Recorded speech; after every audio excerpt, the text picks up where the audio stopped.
Star Citizen planets are really cool, but also really empty. There's not much to do on them, and unless you own a mining ship, there's no reason to go explore. That is, unless you're one of those weirdos like me who actually just likes flying around and looking at the cool rocks. Well, that seems to be something that's going to change in 3.7. And if you stick around, I'm going to tell you what's going to be in that update, which is coming at the end of this month, by the way. Hey guys, I'm Morphologist, and welcome back. So the planets in Star Citizen are some of the biggest in the industry. There really isn't a game out there that has this much high detail space that you can walk around in. But as I said in the beginning of this video, there really isn't a reason to explore them, and so the vastness, the scale of these planets and moons are just really not experienced by most people who play Star Citizen, and therefore they can't be appreciated. It's hard to build a universe that you really feel connected to when you don't have to interact with it. Another problem with the current version of Star Citizen is that if you want to start off playing the game and you aren't really that interested in combat, there's really not much else for you to do in the game. You can be a space UPS person if you like, but that gets boring after a while. You can go and do some hauling missions, but that's kind of more or less the same. You can explore the surface of the planet, but there really aren't that many features to discover, and they're so far and few between that you could spend hours seeing just nothing. So what we really need is a path for players to take that is an alternative to combat. This also adds variety for those of us who don't want to do combat all the time, such as myself. Well, it looks like CIG is going to be tackling both of these problems in the upcoming 3.7 patch, and they're going to be doing it in several really cool ways. So I hope you'll join me as we talk a little bit about the new update 3.7 coming very soon. First of all, we're finally going to be getting a progression system that doesn't involve combat. Now, for the longest time, we've had the ability to upgrade our ship. You can make an Aurora a pretty formidable PvP ship, and that's been proven by guys like Astropub, who have done 0 to hero with those ships. Now though, instead of having to grind for a month and a half to afford the $2 million Prospector, or having to spend $155 of your real hard-earned cash, you're going to be able to pick up a mining tool for super cheap, like a few thousand AUEC in-game, which is like one mission, and start mining. And apparently, it's going to be a valuable thing to do according to CIG. Now there is a catch. You won't be able to collect quite as much stuff as you could in a Prospector. That's because when you mine in person by hand, all of that stuff is going to be going into your new inventory system in the form of a backpack. This is going to have a limited amount of space in it, and as you add things to it, it's going to get heavier, making it more difficult to run quickly, which I really hope will give more reason to have a ground vehicle around you so that you can move from place to place on the surface of a planet. This week's ISE also taught us that it looks like once you collect stuff into your backpack, you'll be able to convert it to a box that you can place on your ship. That way you can continually make trips back and forth between your ship or vehicle without having to travel back to a trading outpost or a station. That's really going to help things make much more sense for people who want to stay on the planet for a while and really reap all the rewards of the specific cave or area that they're in so that they can make that trip make sense. It would really suck if, even after spending several hours, that you only pull in a few thousand AUEC. After all, you do need just over 2 million to upgrade to the Prospector. Now, this is pure speculation, but speaking of the Prospector, this ability to transfer your inventory to an external storage might be signaling that detaching the pods from the side of the Prospector, as was originally stated for the ship, may be soon at hand. Though keep in mind this bit about the Prospector's pods is at this point pure speculation. But this isn't the only really exciting feature in the next patch. 3.7 isn't just about what's on the surface, it's also about what's beneath it. So we're also getting cave networks. This is something that they hinted at as a surprise in a dev stream a little while ago. It caught many of us, including myself, off guard. We thought it was quite a while away.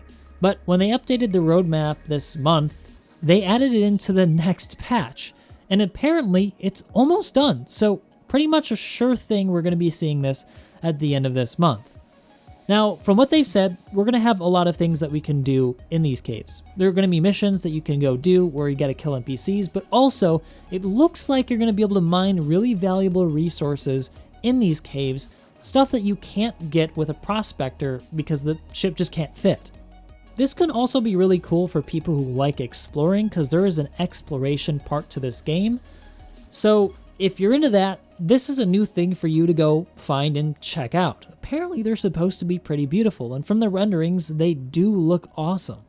And the best part is you're not going to have to do it alone, because 3.7 is finally introducing group missions or shareable missions. So you're going to be able to do this with all your buddies, and everybody gets to make a little bit of cash. Now along the way you might get a little hungry, and so it looks like in 3.7 they're going to be adding in harvestables into the game. That's going to come in the form of fruits and vegetables that can be taken off of plants on verdant planets like Hurston. So along the way, finding that cave network, you'll be able to grab a thing that looks like, I don't know, a grapefruit from the images they've shown us, and maybe even eat it. They haven't said that you can eat it, but they've hinted towards it, and well, for sure you're going to be able to put that in your backpack and sell it. So it'll be cool to see how much those things are worth, and if you can find some really valuable fruit to make a quick buck. There's also been a problem for a long time with people wanting to try out ships. Now, I've always said that you can join an organization and have somebody loan you a ship, but that's not always convenient because people are on at different times, and sometimes people just can't give you the ship that you want. The rental system, though, is going to be coming in 3.7. It was pushed back from 3.6, but it looks like they're ready to go for the next patch. And that's great, because for a much smaller amount of money and for a limited time, you can try out any ship you want and see if it's the one that you want to save up for, either through real money to support Star Citizen or through in-game cash to just buy it in-game. This is going to enable you to really accelerate your income for things like hauling, because standard ships don't have the cargo capacity of, say, a Caterpillar. And if you got a lot of money but not a big ship to move stuff around, well, a Caterpillar can help you make a ton of cash, and it's going to pay for itself pretty much right away if you've got the capital to fill up your cargo hold. I also think this is going to fill a gap that people have felt for a long time with the server wipes that happen about every 3 months. So the issue is right now that even if you save your money up for like a prospector, by the end of the 3-month patch cycle, it's going to get wiped, and you're going to start back from whatever your base package is. Now at least you'll be able to rent it for a far lower amount of money and still be able to enjoy different parts of Star Citizen without having to invest huge amounts of time. And this is, to clarify, in-game money. The rental system will not be using real money at all. This is just AUEC, the cash in-game that you earn through playing. Now these features are pretty awesome, but we're also getting some very important quality of life stuff in 3.7 that many of us, including myself, have been really waiting for, and that's improvement to AI. So ship AI and FPS combat are both being improved. To add a cherry on top, we're getting even more weapon attachments to make the FPS experience even more interesting. Namely, we're getting suppressors. Now, we've seen a suppressor already for a pistol. Hopefully we'll see some more for other weapons, and maybe some additional attachments that can augment the use of our weapons. Say a foregrip to reduce recoil to make it a lot easier to control, like the chain gun, which has always been a really difficult gun to use in any range because of the recoil. It looks like the AI upgrades for the FPS side of things is going to make it so that the AI will take cover more reliably and be a bit more of a challenge to people who are a bit more experienced. That's good news for me because I've played a lot of FPS games and I've always felt that the AI in Star Citizen has been very inconsistent. Sometimes they beam headshot you right away, and other times they just kind of stand there and don't take cover and let you kill them.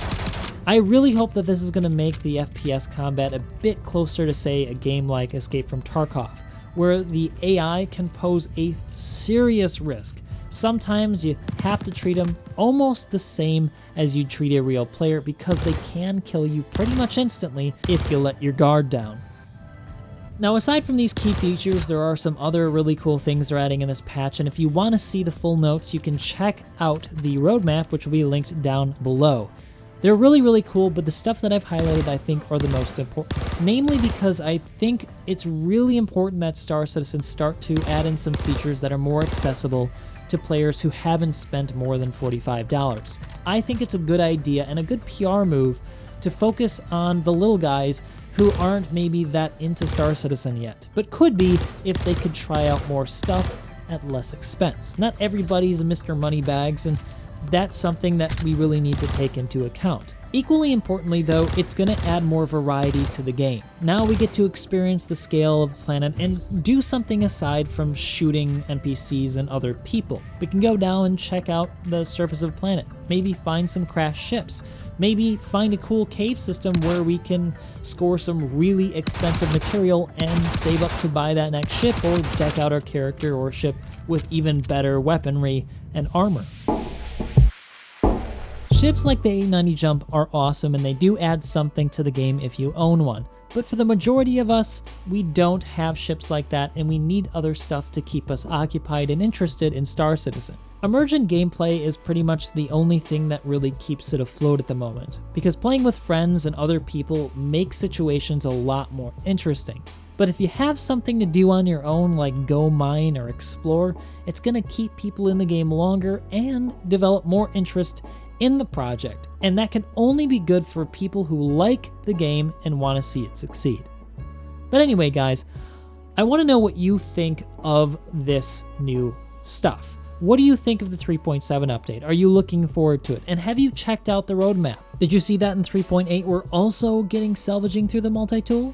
A whole nother profession that we haven't even seen in the game yet? I'm super excited to see this stuff finally come into Star Citizen. I also think, like many of you, that gameplay is really important right now to keep people interested in the game. Ships are a great strategy to shore up funding for the project, but ultimately gameplay is what's going to get people into the game. After all, gameplay is what makes a game and not just really, really cool looking ships. If you liked this video, if you liked me, you guys know what to do, and if you want to see more of me live, you can go head over to my Twitch channel, which I stream on every Saturday. I'm also going to be adding more time to my schedule this week, so if you want to see me live and ask me questions, you should have plenty of opportunities to do so. So check out the link in the description below. Anyway guys, that's all for now. As always, I hope to see you next time. Personal